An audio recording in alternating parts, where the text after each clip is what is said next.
Sa pagdinig kanina ng House Committee on Health, napag-alamang 173.4 billion pesos ang sobrang pondo ng PhilHealth noong nakaraang taon. Grabe, nakakaloka mga ka-vlogs. Kakapasok lang na balita. 173 billion pesos sobra na pera ng PhilHealth noong nakaraang 2023. Bakit nga ba ito hindi nagamit? Pag-uusapan natin yan sa video na ito. Hold up.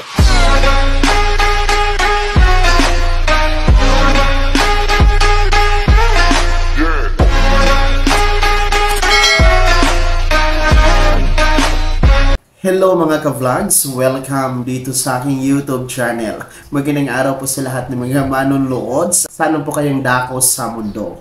Well, mga ka-vlogs, no, nakakagulat, no, at nakakadismaya at the same time. Ito nga pong kakapasok na balita regarding nga po dito sa PhilHealth sapagkat naungkat po sa pagdinig ng Kamara na meron palang 173 billion pesos na pera. Last year lang yan mga ka-vlogs na hindi nagamit.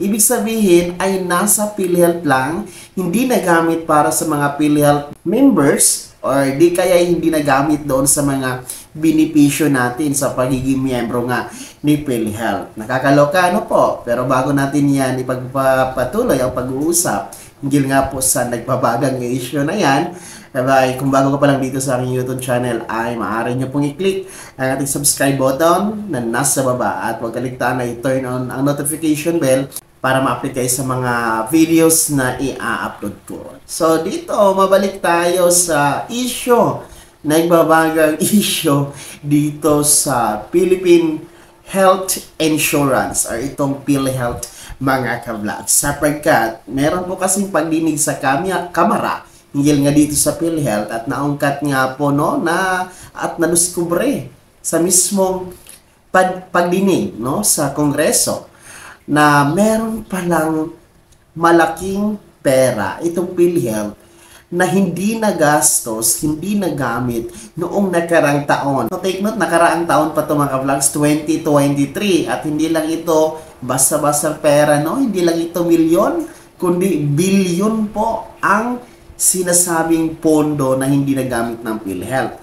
173.4 billion pesos to be exact mga ka-vlogs, no? Grabe, nakakaloka. At kaya nga po natanong ng ating mga mambabatas kung ano ang dahilan bakit hindi ito nagamit sa mga benepisyo sa pagiging miyembro sa PhilHealth. Para lubos na maunawaan mga ka-vlogs, no, narito panoorin muna natin itong kabuuan ng issue na ito, ang pagdinig po ng Kamara. Sa pagdinig kanina ng House Committee on Health, napag-alamang 173.4 billion pesos ang sobrang pondo ng PhilHealth noong nakaraang taon.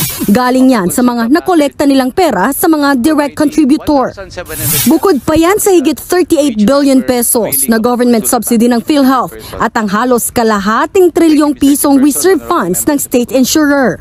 Halos nanlaki tuloy ang mata ng mga mambabatas sa laki ng perang hawak ng PhilHealth pero hindi naman ipinamamahagi sa taong bayan. Mabibilaukan po kami dito.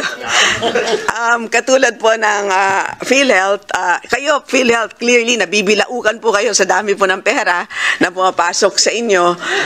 Kami rin po dito nabibilaukan po. Ang taas ng sinisingil ninyo. Pero bakit ang konti ng isinusuka ninyo sa tao, di ba? Giit ni Marikina Representative Stella Kimbo na isa ring ekonomista, ang laki ng sinisingil ng PhilHealth. Bakit hindi na lang taasan ang benepisyo ng mga miyembro nito? Total nag-uumapaw ang pera ng ahensya. Sagot ng PhilHealth, we have increased our benefit packages starting last year, and even recently, Mr. Chairperson, we have increased the case rates on bronchial asthma and neonatal sepsis. There are also still packages that will be increased this year, Mr. Chairperson, as well as increase in the benefits covering and covered by the Consulta program. Bukod dyan, pinuna rin ng kongresista ang laki ng sinisingil ng PhilHealth. Kung hindi aniya bababaan ng singil, edi suspindihin na lang ang pangungulekta para may dagdag pang gastos pa ang mga manggagawa, lalo ngayong nagmahal ang mga bilihin. Hirap ang taong bayan. Suspend premium payments. At matagal ko na sinasabi po ito sa inyo, lagi po ninyong tinututulan. who are being regulated. Kabilang yan sa mga pag-aaralan. Sa ngayon, inaprubahan na ng komite ang motion na udyokin ng PhilHealth na gamitin ang sobrang pondo nito sa automatic coverage para sa mga person with disability at mga sanggunian kabataan officials. So ayun mga ka-vlogs, no? Ayon mismo sa ating isang mambabatas na si Congresswoman Tiembo, na kung saan medyo nabilauhukan nga po ang ating mga mambabatas sa narinig na mayroong 173.4 billion pesos na pera na hindi nagastos ni PhilHealth noong nakaraang taon, 2023. Kaya naman po, no, gano'n na lamang po ang gulat ng ating mga mambabatas, sapagkat dapat ito ay naigamit, no, sa mga benepisyo sa pagiging miyembro sa PhilHealth. Kung baga, no, ayon sa ating mga mambabatas ay dapat tinaasan yung mga package benefits, no, package rate sa ating mga hospitals sa pagiging miyembro sa PhilHealth. No, kung mayroong ganitong kalaki man lang na pera na hindi nagastos si PhilHealth, mga ka-vlogs. So sa ganang akin mga ka-vlogs, no, sa opinion ko regarding sa issue na to, dapat meron palang ganitong kalaki na pera si PhilHealth na hindi nagamit. Sana ginamit ito sa ating mga senior citizen. Kung naalala nyo po, meron pong inilabas sa circular ang PhilHealth na libre po ang pagpapacheck up sa lahat ng mga senior citizen, no? Annual check-up po yan mga ka-vlogs. Pero, ang mangyayari, ayaw ng mga senior citizen na pumunta sa mga accredited PhilHealth na mga hospital or clinics, either private or public, kasi naman, ang nangyayari hanggang check-up lang, hindi po nabibigyan din po ng gamot, no? Aanhin mo naman yung check-up kung hindi din man mabibigyan ng gamot, hindi nakakabili ng gamot. Kasi nga walang pera mga ka-vlogs, diba po? So, medyo nakakadismaya kung atin pong itong madinig, no? Kung itong issue na ito na meron palang ganong kalaki na bilyon, 173.4 billion pesos na pondo, pera ng PhilHealth na hindi nagamit. Isa na naman doon na lang nilagay, no? Nilagay sa or binigay sa mga senior citizens, PWDs na walang kakayahan or hindi po nakakabili ng maintenance ng gamot, mga bitamina, pagpapacheck up, pagpapalaboratory test, no, mga ka-vlogs, biruin nyo, 173.4 billion pesos po yan. So, ang tanong kasi dyan, no, ako personally, ang tanong ko kung ano bang ginagawa ng pera na yan, bakit hindi nagamit?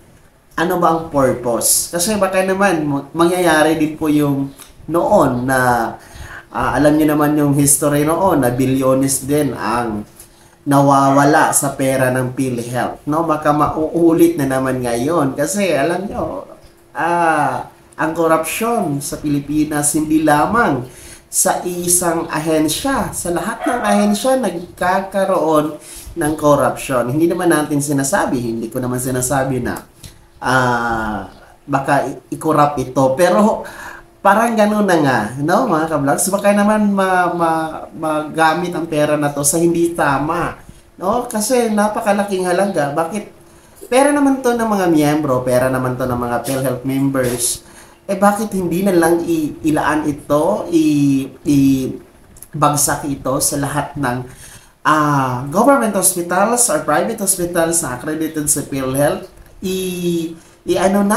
itaas yung mga package benefits sa mga members ng PhilHealth. Kahit paano, no, mag-zero balance naman ang billing, no, lalong-lalo pa sa ating mga senior citizen. Yan po dapat ang ginawa sa perang yan, no, kasi biruin mo, nanggaling po yan sa mga miyembro ng PhilHealth. Kaya nga po, hindi natin maiiwasan. Ako personally, kahit sinasabi ko na or nag-iingal niya tayo sa mga senior citizen na magpa-check up annual kasi libre lamang ito sa mga public or private hospitals na accredited ni PhilHealth basta senior citizen. Hindi natin masisisi ang mga senior citizen na ayaw sapagkat wala namang maibibili na gamot, no? Meron palang ganito kalaki, 173.4 billion pesos na pera ni PhilHealth na hindi po nagastos. Sana ano na lang, no? Ilagay na lang doon sa libreng check-up tapos sa libreng gamot. Kasi malaking pera yun eh.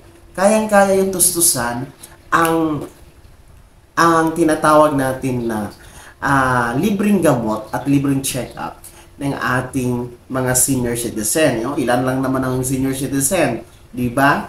So, malaki pala ang pera ng PhilHealth. Meron palang pera ang PhilHealth, mga ka-vlogs. No? Tapos tayo tuloy-tuloy ang pagbabayad monthly. No?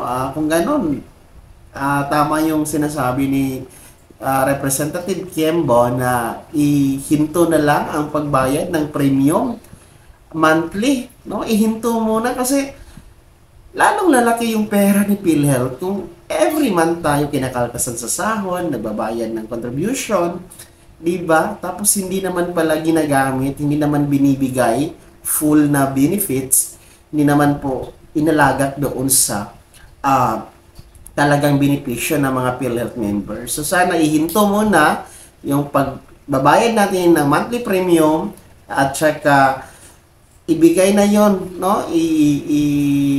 Ilagak na yung 173 billion pesos doon sa ating mga senior citizens, PWDs, mga mahihirap na magkaroon ng libreng check-up, magkaroon ng libreng gamot, magkaroon ng libreng vitamina. So sana makita ito ng Marcos administration, sana makita ito ng mga senador natin, iba pa mga kongresista, kalampagin itong PhilHealth, no, na gamitin na yung 173.4 billion pesos para sa ating mga PhilHealth members, mga ka-vlogs. Kayo po, mga senior citizen, mga PWDs, single parent, mga mahihirap na hindi nakakapag-check up, hindi nakapagbibili ng gamot, hindi nakabili ng mga vitamina ninyo. Ayan, ano sa tingin nyo, ano ang komento nyo dito sa napakalaking pera ng PhilHealth? 173.4 billion pesos, mga ka-vlogs. Sa tingin nyo, karapat-dapat ba itong ibigay sa mga senior citizens, PWD, solo parents, mga informal sector, mga ka-vlogs, nakabilang dyan? No, nararapat ba? Yes or no? At nang malaman po ng ating mga kinaukulan, lalong-lalo na yung ating PhilHealth na dapat itong hindi natutulog na pera. Komento nyo po inyong mga suggestions and opinion regarding dito sa issue na to. Paki-hashtag po ng PhilHealth, no, para mapaabot ito sa PhilHealth, and hashtag PBBM para naman mapaabot ito sa Marcos administration.